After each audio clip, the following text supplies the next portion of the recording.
Stay tuned to the end of this video to find out how you can win a custom built PC and many other cool PC hardware prizes.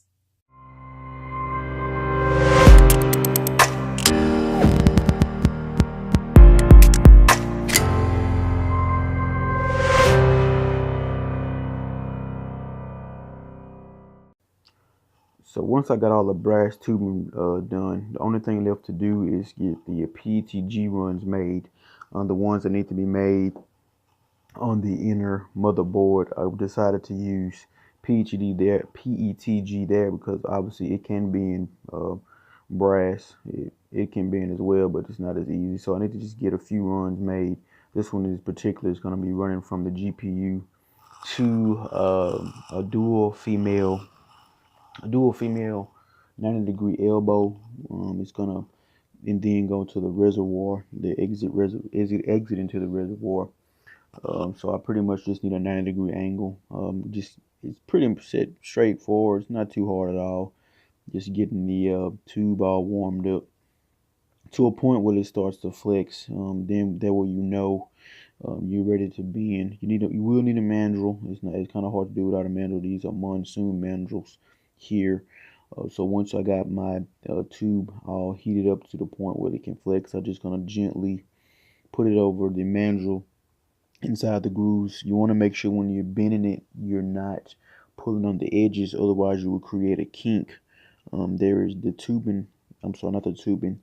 The bending cord inside, it'll flex too much, or the tubing may flex, and you end up with some nasty wrinkles along the inner elbow of the 90-degree angle that you bend. But you want to hold it in place. Make sure that once you have it to its cooling point and it's not flexing anymore, you don't want to do it too early, because if you do, if you let it loose before its time, it'll start to actually expand, and it'll want to go back into a straight line. Just kind of, if you got a fan or you can kind of blow on it, it'll help. But once you know you have everything all lined out and you have a straight 90, you can go ahead and continue and take the bending cord out. But if you take the bending cord out before and it's not cool, like I said, it'll attempt the same thing if you as a pre-cooling release. It'll try to go into a straight line, but this one it was a 90, pretty straight and square. If you make a mistake, there's a possibility if you go in too much inward or too much outward, you could possibly reheat it while it's in the mandrel and kind of give it some minor adjustments. But if not, just start over. So I'm going to take that 90 degree that I just made, put it into the GPU. It's going to go into the GPU exit, the second GPU exit. Again, it's going to go into a dual female 90-degree elbow. It's going to adapter. Two fittings are going to fit in there because it's actually going to convert from PETG back into brass tubing so that it can continue, because I want to kind of give a contrast of the color, the liquid coolant with the brass, the chrome brass and the chrome fitting. So this will allow me to get some coolant color running there. Since all the blocks are acrylic, monoblock and things like that, they were acrylic, and originally the monoblock for the motherboard was acrylic. It'll give a nice look to have that coolant running through there and contrasting with the rest of the build. Once I knew I had all my seats pretty much proper, I went ahead and installed that adapter, that dual 90-degree female adapter, and it ended up pretty well. Once everything's seated properly, you got a good seat, you can go ahead and install the collars, and that way you'll know this it's going to be the final. Once you put the collar on, it's going to be the final adjustment. No more adjustments can be made. But it came out pretty well. It looks good here. It's running straight down along the edge of the acrylic block. I didn't want to go straight across because I wanted to give a good look at that PCB, and they have that coolant flowing through there. You can see it. Another thing I want to note, you guys, I made a change with the motherboard. The motherboard. You notice I'm not speaking about the Rampage Edition 10. I had to adjust it due to some minor setbacks, nothing major. But I think going with this i7 7700K and this Asus Maximus code was a pretty good choice. It's gonna look pretty well. I think it should get some pretty high clocks, for gaming and things like that. So some pretty high core clocks that would definitely help out the performance with the gaming and things like that. I'm going to use a standalone CPU block or water block. I'm not going to use a mono block for this board. I think this XSPC Raystorm Pro along with the armor that's on this Maximus code, it looks pretty good. They mesh together pretty well. The XSPC also has LED windows so that you're not going to be able to see the coolant flow. They can put some LED windows, some LED lights in there that'll shine through the window, and I can give a contrast because the coolant's going to be red. I'll just put some red LEDs, and it'll pretty much serve the same purpose as a clear acrylic monoblock or clear acrylic CPU block would have served. Once I got that done, the Monarch blocks going back on the RAM, same deal. The inlet and exit points are going to continue to be the same. There's no reason to adjust those. It was a kind of straight swap, changing from the Rampage Edition 10 over to this Maximus code. The loop is not going to alter the loop, it's just pretty much altering the components. The motherboard I did realize has different GPU spacing. These are actually one spacing GPUs. So I had to adjust the interconnectors, the brass tubing connectors that went between the GPU blocks. Pretty much just cut them down, trimmed them down. It wasn't too hard at all. Minor adjustments, should expect that type of stuff when you change motherboards, but just got that I got it cut down, measured up right. I made sure that my terminals will have good seats on them and they're firm and a nice bit of tension so that they won't wiggle or move anything like that. It looks parallel to the valves, the valve inlets and the valve exits that are going on the GPUs. And we've pretty much following the same path that we were on with the Rampage Edition 10. So we're not skipping a beat. We're not skipping any beats here. So once that's all done, I went ahead and got the PETG run that's going to be on the exit of the CPU block going into the inlet of the top GPU, the first GPU. I had a nice run here. It's a straight run, there's no bend, so that it will just go straight into that 90 degree that's on that GPU inlet.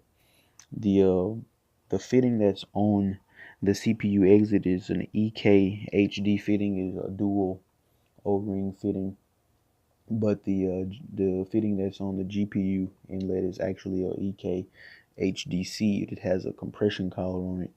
When you're doing runs that have straight lines like this, they're short and straight, you're gonna have a nice bit of tension, wiggle room. It's okay to use these fittings without a collar, and the same thing with the fittings that are on the GPU terminals, the connectors. They're not gonna move. They're always gonna be static. So it's okay to use these. We're not gonna be leaks whatsoever as long as you seat them correctly. Here I actually had to lift up the GPUs in order to seat this PETG line because it was pretty much a spot on measurement, so that I'm always going to have a nice bit of compression up against the inlet and the exit of the CPU block. Pretty much lifted up on them and swung over that fitting to sit into that recessed seat of the inlet of the GPU. Wiggle it around, make sure there's just you don't have any room, any play. You don't have any play in the line, because play in the line means, water's going to find its way out. The coolant is going to find its way out. If there's a will, there's a way. And coolant, liquid, it will find a way. It doesn't take much to seal them. So, just making sure I like to wiggle on mines and make sure, I'm gonna make sure I'm having too much play in them, and if I do, I'll just adjust the compression of the collar, tighten it up or whatever, um, to make sure that it's like, again, that liquid is not gonna find its way out. Fingerprints and things like that will find their way on these chrome fittings. That is to be noted. So once I know I'm not gonna come back here on this line, I'm just going ahead and clean it off. Any oils, anything on my fingers, to make sure that it's not on the fitting or the PTG itself. I also did notice that I left some residue on that CPU block, and the CPU inlet was actually open. So I'll just go ahead and brush all that stuff away so that I don't have anything falling into the PCB or falling into the inlet of the CPU block. But again, anything falling in the PCB of that GPU once it goes vertical or once it's lifted up. It's pretty good. It's a pretty good line. It's pretty straight. There is a slight curve in the GPU inlet. It is not flush with the exit of the CPU, but having 90-degree rotaries does help a lot. I always use 90-degree rotaries. I don't. I prefer not to use the static rotaries because you never know when you're gonna need some, to make a slight microscopic adjustment or change in direction. And those 90-degree rotaries, they come in pretty handy. I was initially gonna uh, go with a dual 45 uh, rotary on this the Monarch exit to the CPU inlet, but I wanted to keep it uniform, so I went ahead and made the same identical run, the identical length PETG run with the exit, so that I didn't want to have one short tube and one long tube next to each other because it's not aesthetically pleasing. So I went ahead and just instead I added some extenders to my 90-degree rotary. This is a dual 45. These are EK brand. I prefer to use these. I like the look of them. They have a nice slim profile to them. And then in turn, I went ahead and added an extender to give me some length to reach over to that tubing line. I added some extenders onto another. This is a 90-degree rotary, but it is not a dual 45. It's just a straight 90, but it is a rotary also with the compression fitting, so that it so that I knew I was gonna have some good tension. Um, and I put the fitting on, kind of smashed it down. Not smashed, but just kind of, it's going to take a little bit of force, to make sure the seats in there, because the O-rings are present in these fittings, so they provide some resistance while you're installing them. I was adjusting that fitting in there. Didn't realize my head was in the camera until I reviewed it, but pretty much the same with the inlet. Making sure all the adjustments, making sure there's no play in them, no wiggle room and things like that.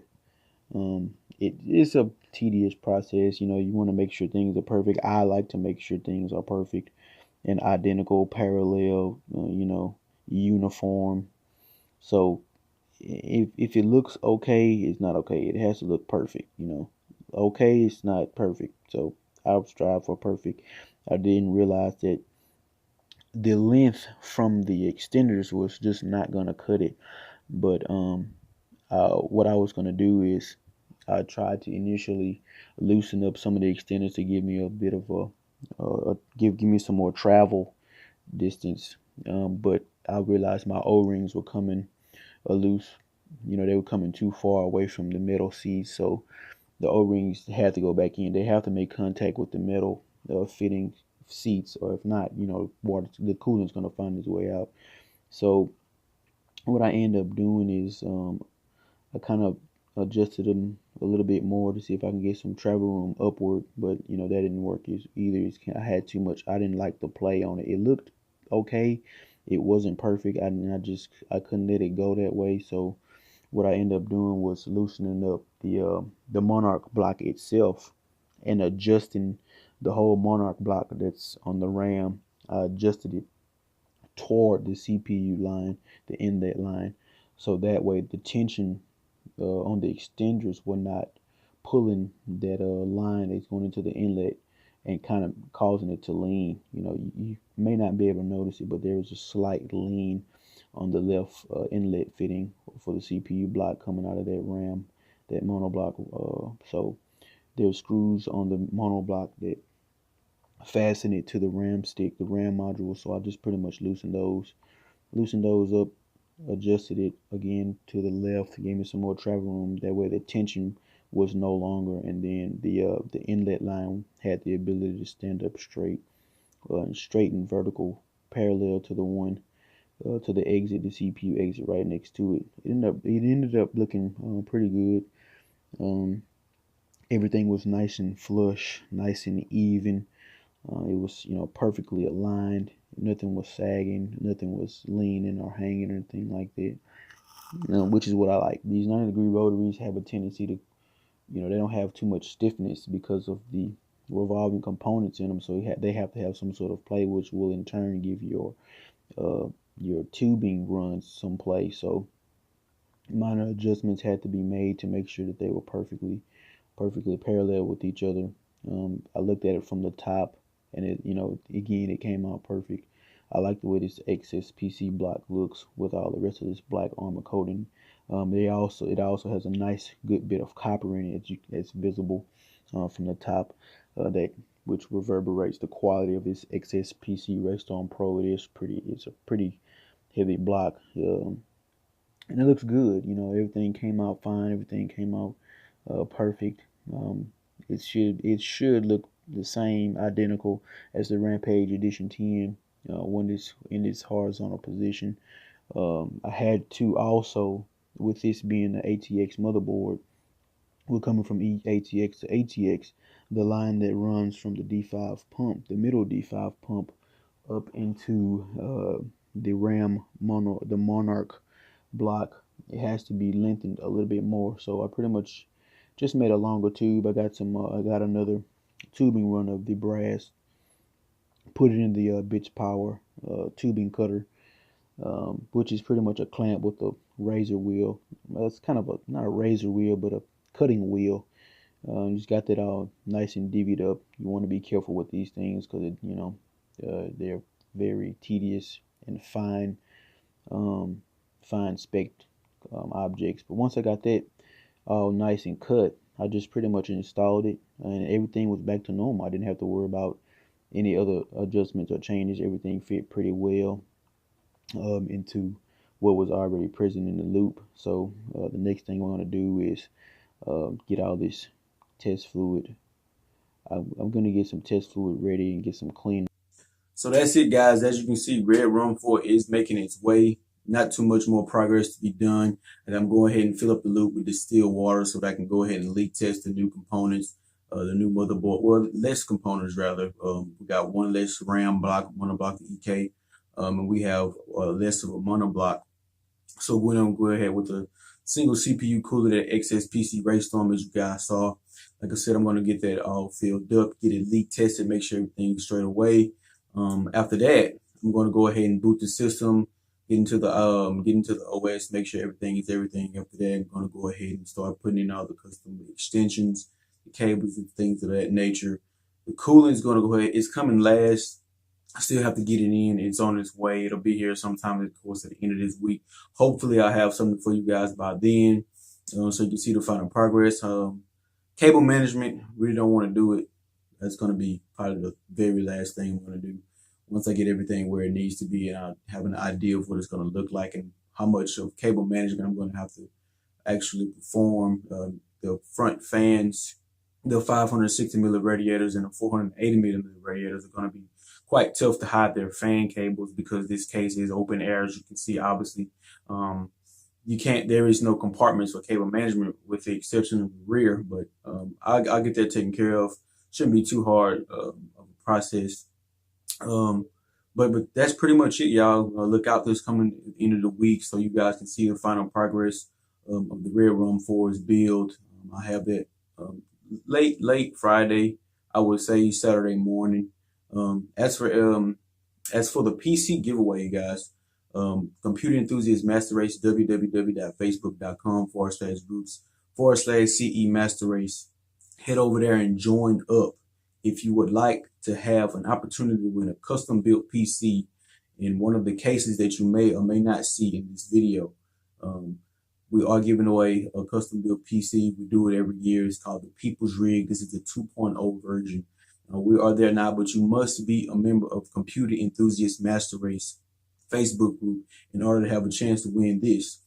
Also, in addition to that, we have many other PC hardware prizes that we give away, as well as game codes and things of that nature. You know, they come around quite often at random. There is no schedule as of now, but they come around quite often. So you want to be a member of Computer Enthusiast Master Race Facebook group, www.facebook.com/groups/CE Master Race. Go ahead and join up, guys. After you do that, subscribe to this channel. Make sure you're keeping track of everything that we're doing in the Computer Enthusiast Master Race and all the content that we're going to be having on the channel. You don't want to miss out. Also, go ahead head over to Instagram, www.instagram.com. If you have an account, follow at Alvis_Tech_group, as well as CE_Master_Race.